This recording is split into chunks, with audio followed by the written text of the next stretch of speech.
questions about as above, so below, what it means and where it comes from. If you've heard of as above, so below, then you've probably heard of as within, so without. They're both interchangeable and they mean the same thing. Before I start off with the definition of as above, so below, I need to go into a little bit of the history of it. As above, so below was coined by Hermes Trismegistus, which means Hermes Thrice-Great. You're thinking, Hermes, I know who Hermes is, I've heard of Hermes. Where have I heard of Hermes? Hermes is actually the Greek messenger god, and it's also interchangeable with Mercury, who's the Roman god, and Thoth, which is the Egyptian scribe. Thoth is also attributed to being the man from Atlantis who fled from Atlantis during its destruction to the land of Kemet, or to Egypt. Thoth was a really well-versed god and thought of as the scribe of the gods and the creator of hieroglyphs, the architect of the pyramids, the creator of alchemy, which is also modern-day chemistry, and astrology, which is now known as astronomy. So to the Egyptians, he was not only ascribed to the gods, but he was also a philosopher, and he was later deified. And he was a divine judge in the afterlife, and also helped take part in the creation of the world in the eyes of the god Ra, and turned the thoughts of Ra into material objects. It's really interesting. I also have a book that I've been reading called The Law of One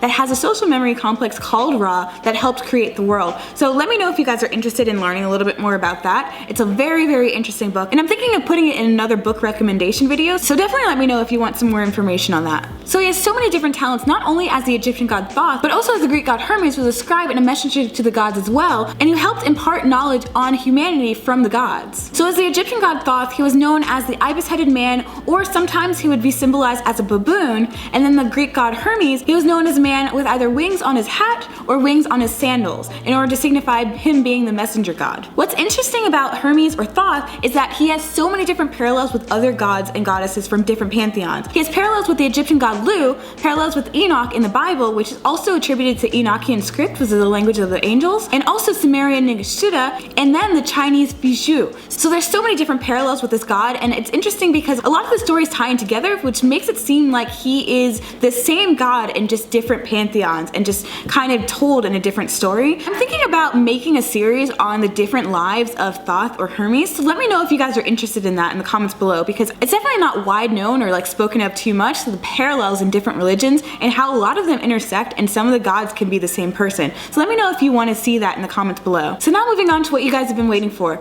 As above, so below. What does it mean? It's a hermetic or alchemical axiom, which basically means that whatever you do in the physical can reflect on the inside, and vice versa.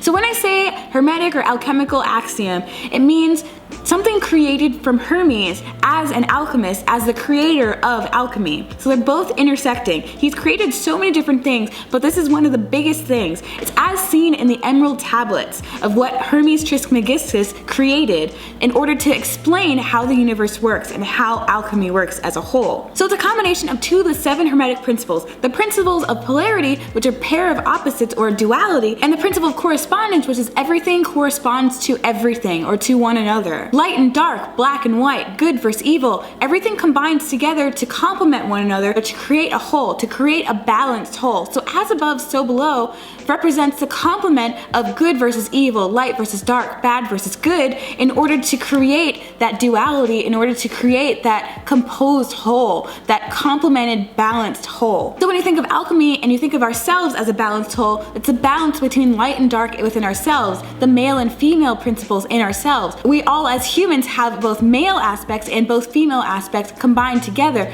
Sometimes there's an imbalance where the male aspects come out the most or the female aspects come the most, but once we balance them all together, that'll create our most balanced state, which also intersects with Chalice beliefs in the uniting of opposites to create inner peace. So it's the yin and yang, the male and female, the light and dark, all of that to create that inner peace and balance within ourselves. So when you think of as above, so below, it's basically a universal principle found in nature, the duplicity of nature. And when you think of the symbol for as above, so below, it's the hexagram, also called the Star of David, the 6-pointed star, or the Akasha, which is the quintessence, all that is, all that will be, and represents the joining of the above and the below. So the two triangular opposites join together to create the union between the above and below. It's also the symbol of all the elements together as a whole, or the Akasha. So when you think of the two triangular opposites together, you look at the first triangle, which is the upper triangle, that also represents fire, but it can also be a phallic symbol representing male energy. Whereas the base pyramid going downward is a symbol for for water and can symbolize the female chalice or the female energy. So going back to the hexagonal shape, that shape is seen everywhere in nature. It's seen in our cells, it's seen in different parts of the universe and different parts of Earth. 6 is a number of the marriage of opposites, an image and its reflection creating a whole. The ancient Egyptians believed that 3 was the number of the goddess and 6 was the number of being in union with the gods. So when you think about it, there are 3 sides of the pyramid or 3 sides of a triangle,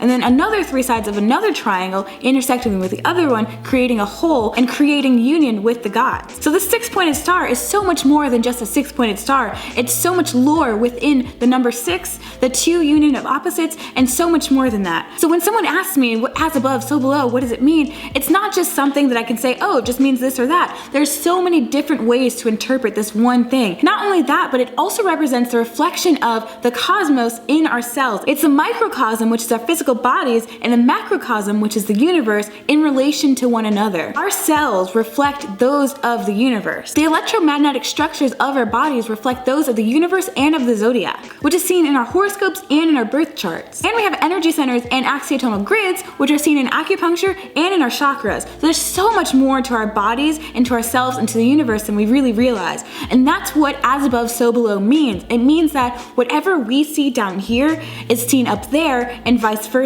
We reflect that of the universe. The sacred geometry seen in the universe also reflects in the human body and is a map of the constellations. So not only do our bodies reflect that of the constellations, but the planets also influence our life on Earth, which is seen in our horoscopes. And our 7 chakras are our 7 energy centers along our spinal column, which reflect that of the Earth's spinal column or the axis mundi, which is basically the same thing. The 7 energy centers of the Earth also reflect the 7 energy centers that we have in our bodies. So I hope this video helps you guys out with understanding what as above, so below actually truly means. It's more than just one concept or something that's really easy to understand. There's so much that goes into it, and I hope this really helped you guys. Let me know if you guys are interested in learning a little bit more about the Hermetic principles or alchemy, or interested in learning more about the very different lives of Thoth. Let me know this in the comments below, and please subscribe for more. Thanks!